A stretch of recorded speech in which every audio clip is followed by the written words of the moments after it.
우리가 뉴스를 보면요, 물론 교통사고로 누가 크게 다쳤다, 사망했다, 그리고 고속도로에서 큰 교통사고가 났다 라는 뉴스도 많지만, 건물에서 화재가 발생해서 큰 피해가 발생했고 많은 사상자를 냈다, 이런 뉴스들도 가끔 접하시죠. 오늘은 그 화재로 인한 피해와 보상에 대해서 얘기해 보려고 합니다. 여러분들은 어떻게 생각하세요?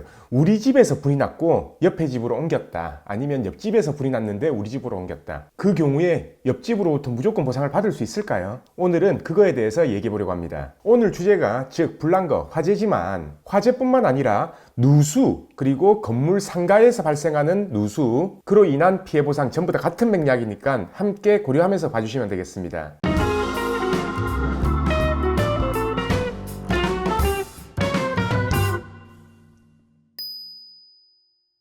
안녕하세요. 매일 새로운 정보를 드리는 채널 보상가배상TV입니다. 자, 이 방송 보시는 분들도 저하고 같이 한번 생각을 해봅시다. 자, 우리 집이 작은 아파트입니다. 근데 어느 날 옆집에서 불이 난 거예요. 우선 불이 났으니까 몸부터 피해야 될 거 아닙니까? 그래서 대피하고 1층으로 탈출을 했어요. 근데 탈출하고 밑에서 보니까 우리 옆집에서 불이 난 겁니다. 막 시꺼먼 연기 뿜으면서 활활 타오르고, 얼마나 이게 끔찍합니까? 실제로 화재 현장 직접 보신 적 있으세요? 전 사건 처리 때문에 실제로 몇 번 본 적이 있는데요, 정말 끔찍합니다. 완전 재난 현장이 따로 없어요. 그래서 지금 보시는 분들 실감 안 나실 테니까 화재 영상 잠시 보고 가시죠.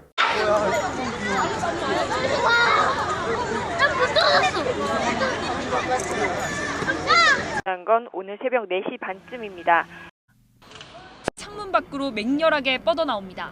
아직까지 명확한 발화 원인은 자, 정말 끔찍하죠? 자, 일단 이 끔찍한 현장에서 대피를 했고요. 내 몸은 안 다쳤으니까 다행입니다. 다행히 화재는 무사히 진압됐고요.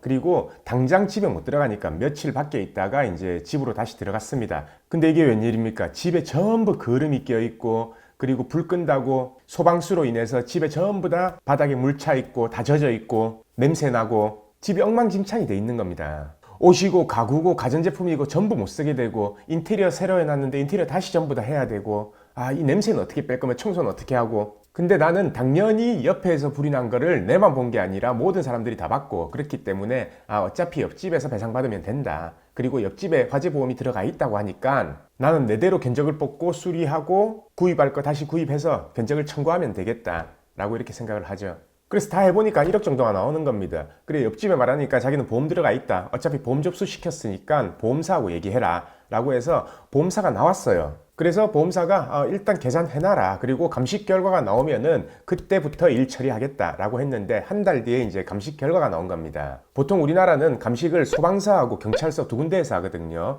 거기서 애매한 거는 국가수로 증거물 등을 보내서 정밀 감식을 다시 하고요. 그 기간이 대략 한 달에서 2달 정도 걸리는데, 이게 웬일입니까? 감식 결과가 나왔는데 옆집에서 화재가 발생한 건 맞다. 근데 정확한 이유를 알 수가 없다. 왜냐? 너무 불이 심하게 나노니까 증거를 찾을 수가 없는 겁니다. 결국은 옆집에서 난 건 맞지만 정확한 화재의 원인은 미상이다 라고 이렇게 결론이 난 거죠. 자, 지금 보시는 시청자분들께 제가 질문 한 가지 드릴게요. 이런 경우에 옆집으로부터 배상을 받을 수 있을까요? 못 받을까요? 대부분 당연히 받는 거 아니냐 라고 이렇게 생각하실 겁니다. 하지만 이 상황 같은 경우에는요, 배상 못 받을 가능성이 더 큽니다. 말도 안 되죠. 우리는 보험 안 들어가 있고 옆집은 보험 들어가 있었는데, 옆집은 보험 들어간 거에서 자기 집은 다 고칠 수 있어요. 근데 그걸로 인해서 우리가 피해봤는데 우리는 보상이 안 된답니다. 결국은 보험사에서 면책 처리하는 거죠. 자, 그럼 왜 못 받을 가능성이 더 크냐? 대법원 판결이 그렇게 났습니다. 제가 지금 대법원 판결문을 보여드리면요, 먼저 2013년 대법원 선고를 보면요, 주차해 놓은 차량에서 원인 미상으로 인해서 화재가 발생했고, 그로 인해서 다른 차량이나 이 주차장에 피해를 입은 건데요, 이 판결문을 보면요, 이 차량은 정상적으로 주차를 했고 국과수에서는 발화 장소와 원인을 정확하게 감식을 못했습니다. 물론 차에서 난 거는 인정이 되지만 엔진 과열이나 인적 요인에 의한 발화 가능성이 희박하다라고 했고요. 차량에 인화물질 같은 거 넣어놓은 것도 없고, 그렇기 때문에 사회 통념상 일반적으로 요구되는 방호조치 의무를 안 했다라고 보기 힘들다라는 거예요. 그래서 결국은 설치 보존상의 하자가 인정이 안 됐기 때문에 손해배상 책임이 있다고 볼 수 없다라고 판결했습니다. 다른 판결 한 개 더 보면요, 2014년 10월에 선고난 거고요. 이거 같은 경우에는 그냥 창고였는데요, 역시나 이 창고에서 화재가 발생해서 옆에 가게까지 이렇게 번진 거예요. 결국은 원인 미상의 화재가 나왔고요.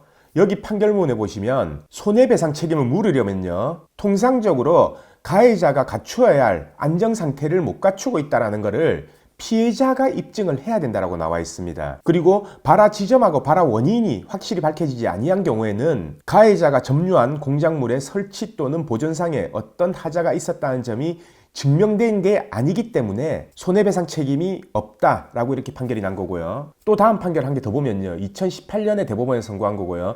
이거는 지금 제가 말씀드리는 상황과 같이 아파트에서 발생한 화재인데요. 403호 거실에서 화재가 발생한 건 맞지만 결국 원인은 못 밝혀졌습니다. 근데 이 화재로 인해서 다른 세대에 3억 4천만 원 정도의 피해가 발생을 해서 소송을 제기했는데요. 결국 국가수에서는 원인 미상이라고 결론을 냈고요. 그리고 정기적 안정성을 갖추지 못했다라는 거에 대해서 입증도 못했다. 그리고 아파트 내부에 가연물이 적치돼 있었다라는 것도 없었고요. 방화판이나 방화 유리판이 설치 안 돼 있었지만 이거 가지고는 설치 보존상의 하자가 있었다고 볼 수 없다라고 판결을 하면서 결국은 입증을 다하지 못했기 때문에 손해배상 책임이 인정이 안 된다라는 판결입니다. 이렇듯 대법원 판결 취지는요. 내가 피해를 입었다면 내가 모든 것을 입증해서 분란 쪽에서 뭘 잘못했는지 무슨 설치 보존상의 하자가 있었는지를 전부 입증을 해야지만 손해배상 책임이 성립한다라고 하고 있는 겁니다. 이 판결 이후에요. 원인 미상 화재에 대해서는요. 특별한 케이스를 빼고는 전부 다 손해배상 책임이 인정이 안 된다라고 이렇게 판결이 되고 있는데요. 저희가 지금 현재 진행하고 있는 사건 중에서도 이런 사건들이 많습니다. 예를 들어서요.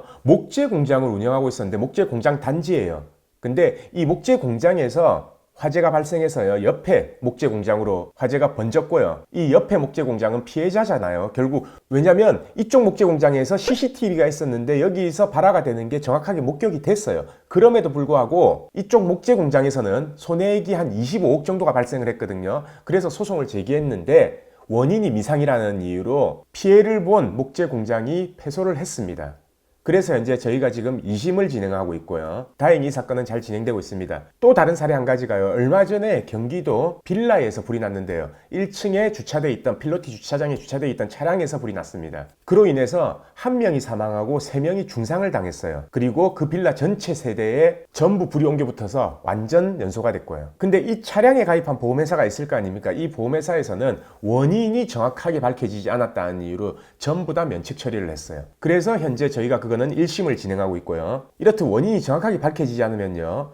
옆에서 옮겨 붙었다 하더라도 손해배상 책임을 묻기가 힘들다는 거예요. 하지만 방법이 없는 건 아닙니다. 그래서 저희한테도 이거를 뒤집을 수 있을 만한 원인이 미상이라 하더라도 뒤집을 수 있을 만한 그런 노하우들을 충분히 마련해 놓은 상태예요. 지금 현재는. 그로 인해서 승소를 받은 판결도 많고요. 근데 그 노하우에 대해서는 제가 여기서 공개를 못합니다. 왜냐면 이거는 가해자 쪽에서 역이용을 할 수도 있고요. 저희가 소송을 할 때 원고 피고를 다 받기 때문에 공개 못한다는 점은 양해를 해주시고요. 그래서 제가 말씀드리고 싶은 거는 원인 미상 화재에 대해서는 이렇게 배상 책임이 없다라고 판결 나는 게 거의 대부분이지만 방법이 없는 건 아니다라는 거를 말씀드리고 싶은 겁니다. 그리고 제가 이 방송을 보시는 분들께 꼭 추천하고 싶은 보험이 한 가지가 더 있는데요. 제가 이때까지 방송하면서 필수적으로 가입해야 되는 보험 몇 가지를 말씀을 드렸었죠. 자동차 보험의 자동차 상해 특약이라든지 운전자 보험이라든지 가족 일상생활 배상 책임 특약이라든지 의료 실비, 그리고 50%, 80% 이상 고도 후유장애 보험금, 그리고 마지막으로 하나 더가요. 각 가정의 화재 보험 한 개씩 더 추천을 드립니다. 제가 지금 말한 거 전부 다 해도요. 월 5만 원 정도밖에 안 나가요. 화재 보험은 그래서 저도 집에 가입을 해놨는데요. 아파트 기준에 월 10,000원이면 되더라고요. 이 보험을 꼭 들여놓으시기를 추천드리면서요. 오늘 방송은 여기서 마치겠습니다. 내일도 새로운 주제를 가지고 오겠습니다. 오늘 방송 끝까지 봐주신 구독자분들께 감사드립니다.